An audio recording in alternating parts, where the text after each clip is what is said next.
Doctor Sagar Joshi ಅವರಿಗೆ ನಮಸ್ಕಾರ. ಇವತ್ತು ನಾನು ಇಲ್ಲಿ ನಿಂತುಕೊಳ್ಬೇಕಾದ್ರೆ ಡಾಕ್ಟರ್ ಸಾಗರ್ ಜೋಶಿ ಅವರನ್ನೇ ನಾನು ಸ್ಮರಿಸ್ತಾ ಇದ್ದೇನೆ. ಯಾಕಂತ ಹೇಳಿದ್ರೆ ಒಂದು ಟೈಮಿನಲ್ಲಿ ನಾನು ನನ್ನ ಈ ಸ್ಟ್ರೋಕ್ ಆಗಿತ್ತು.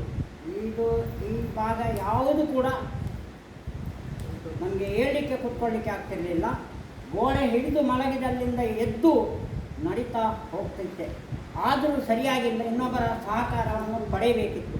ಇಂಥ ಸಂದರ್ಭದಲ್ಲಿ ಏನೋ ನನ್ನ ಪುಣ್ಯಕ್ಕೆ ಇಂಥ ಒಂದು ಪ್ರಾಡಕ್ಟ್ ಬಂದದ್ದರಿಂದ ನಾನು ಈ ಕ್ಷಣದಲ್ಲಿ ಇಲ್ಲಿ ನಿಂತು ನಿಮ್ಮೊಡನೆ ಮಾತಾಡುವಂತಹ ಒಂದು ಧೈರ್ಯವನ್ನು ಹೇಳಿದರೆ, ನಮ್ಮ ಈ ಪ್ರಾಡಕ್ಟ್ನ ಬಗ್ಗೆ ಬಹಳಷ್ಟು ಮಾಹಿತಿಯನ್ನು ನಮ್ಮ ಮನೆಯಲ್ಲಿ ಬಂದು ಕೊಟ್ಟಿದ್ದಾರೆ.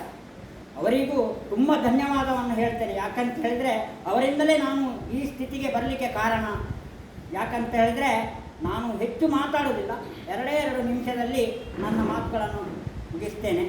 ನೋಡಿ, ಈ ನೀರು ನಾನು ಈಗಲೂ ಇಂಟರ್ಮೀಡಿಯೇಟ್, ಯಾಕಂತ ಹೇಳಿದರೆ ಇದು ಹೇಳಲೇಬೇಕು. ನಾನು ಇದೇ ಮೂಡಬಿದಿರೆ ಜೈನ್ ಹೈಸ್ಕೂಲ್ನಲ್ಲಿ 9ನೇ ತರಗತಿಯಲ್ಲಿರುವಾಗ ಇಂಟರ್ಮೀಡಿಯೇಟ್ ಆಗಿದ್ದೆ. 47 ಕೆ. ಈಗ ತೂಕ ಮಾಡಿದ್ರು 47. 3 ದಿನ ಊಟ ಮಾಡದೆ ತೂಕ ಮಾಡಿದ್ರು 47 ಕೆ. ಇದು ನನ್ನ ವಿಶೇಷತೆ. ಹೊಟ್ಟೆ ತುಂಬ ತಿಂದು ವೆಯ್ಟ್ ಮಾಡಿದರು 47 ಕೆ ಜಿ. ಈಗಲೂ ನಾನು ಇಂಟರ್ಮೀಡಿಯೇಟ್. ನಾನಂದರೆ ನನ್ನ ಆರೋಗ್ಯದ ಬಗ್ಗೆ ನಾನು ಈ ರೀತಿ ನಡ್ಕೊಂಡು ಬಂದಿದ್ದೇನೆ. ಇದರಲ್ಲಿಯೂ ಈಗ ನನಗೆ ಭಾಳಷ್ಟು ಸ್ಫೂರ್ತಿ ಸಿಕ್ಕಿದೆ ಈ ಪ್ರಾಡಕ್ಟ್ ನಾನು ಯೂಸ್ ಮಾಡೋದ್ರಿಂದ. ಒಮ್ಮೆಲೆ ನಾನು 2 ಸೆಟ್ ಪ್ರಾಡಕ್ಟನ್ನು ಇದನ್ನು ತಗೊಂಡಿದ್ದೇನೆ.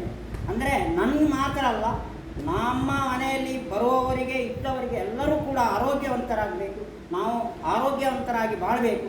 ನಮ್ಮ ದೇಶದಲ್ಲಿ, ನಮ್ಮ ಇಡೀ ವಿಶ್ವದಲ್ಲಿ ಈ ಪ್ರಾಡಕ್ಟ್ ಉತ್ತರೋತ್ತರ ಅಭಿವೃದ್ಧಿಯಾಗಿ ಎಲ್ಲರೂ ಆರೋಗ್ಯವಂತರಾಗಿ ಅಂತೇಳಿ ಶ್ರೀ ಭಗವಂತ